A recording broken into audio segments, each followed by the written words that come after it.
kasus yang mengenai intoleransi, Bah. Pandangan dari Abah tuh kayak gimana sih, Bah, terkait dengan permasalahan tersebut gitu?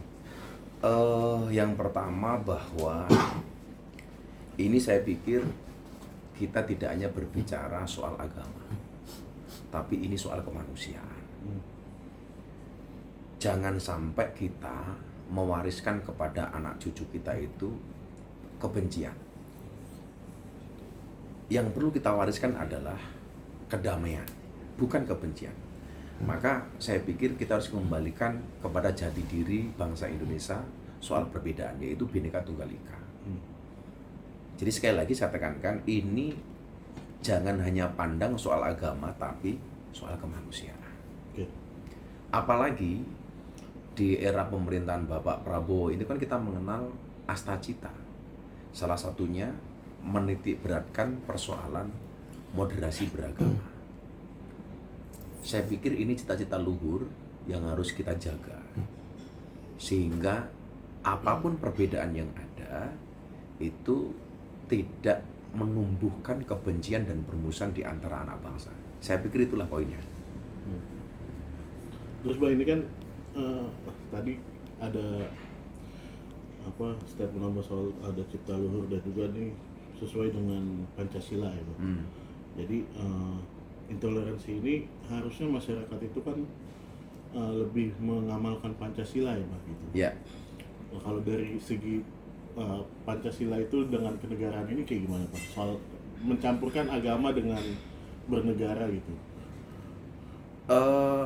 Sudah menjadi konsensus bersama ya bahwa Pancasila itu selaras dengan agama. Artinya tidak perlulah kemudian kita benturkan agama itu bertentangan dengan Pancasila atau sebaliknya Pancasila bertentangan dengan agama. Pendiri bangsa saya pikir ketika menciptakan Pancasila ini sudah dengan sangat-sangat luar biasa, sehingga perlu kiranya bagi kita untuk lebih memahami makna-makna yang terdapat di dalam Pancasila itu sendiri. Saya pikir dari masalah-masalah akhir ini yang sudah terjadi, ini memang dituntutlah tokoh agama dan tokoh masyarakat, tokoh adat ini untuk menjadi jembatan harmoni, untuk lebih mengkampanyekan soal pentingnya kerukunan. Kemudian yang selanjutnya, masyarakat sipil harus bangkit sebagai penjaga akal sehat. Hari ini kan banyak yang kemudian kehilangan akal sehat sehingga melakukan tindakan-tindakan yang tidak bertanggung jawab.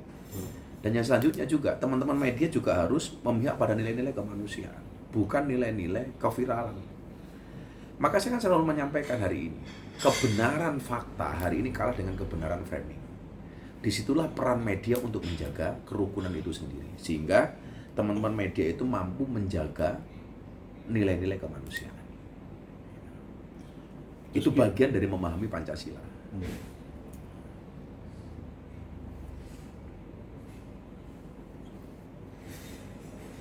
Kira-kira, Bah, dari sisi Abah sendiri nih sebagai pendakwa, Bah, kedepannya bakal mau gimana sih nih biar bisa mempersatukan lagi umat beragama di Indonesia? Saya kan memang dari awal sangat fokus dan concern terhadap masalah kebinekaan dan kerukunan. Makanya saya pikir hari ini Presiden dan pemerintah itu sangat berkomitmen menjaga bahwa rumah ibadah itu sebagai zona damai. Jelas ya, rumah ibadah sebagai zona damai. Kemudian saya pikir ke depan pemerintah harus lebih memperkuat semacam FKUB, Forum Kerukunan Umat Beragama itu lebih banyak dilibatkan.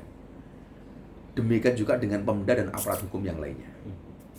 Kemudian setiap ada laporan intoleransi, ini harus direspon secara cepat dan transparan, sehingga ke depan bisa meminimalisir kejadian-kejadian seperti ini. Terakhir mungkin begini yang ingin saya sampaikan ke kawan-kawan media ya, sebagai analogi soal kerukunan. Ada analogi saya itu ada kompor sama panci. Ini sesuatu yang berbeda. Mereka beda bentuk dan beda fungsi. Tapi ketika mereka bisa bekerja sama, kompor dan panci ini bisa menanak nasi yang hasilnya bisa dinikmati oleh semua orang. Mungkin dalam hal ini kita banyak berbeda, Tetapi ketika perbedaan itu kita tempatkan seperti kompor dan nasi, saya pikir negara ini akan adem ayem. Berbeda, tapi tidak menimbulkan bencana, tapi perbedaan itu menimbulkan rahmat di antara kita.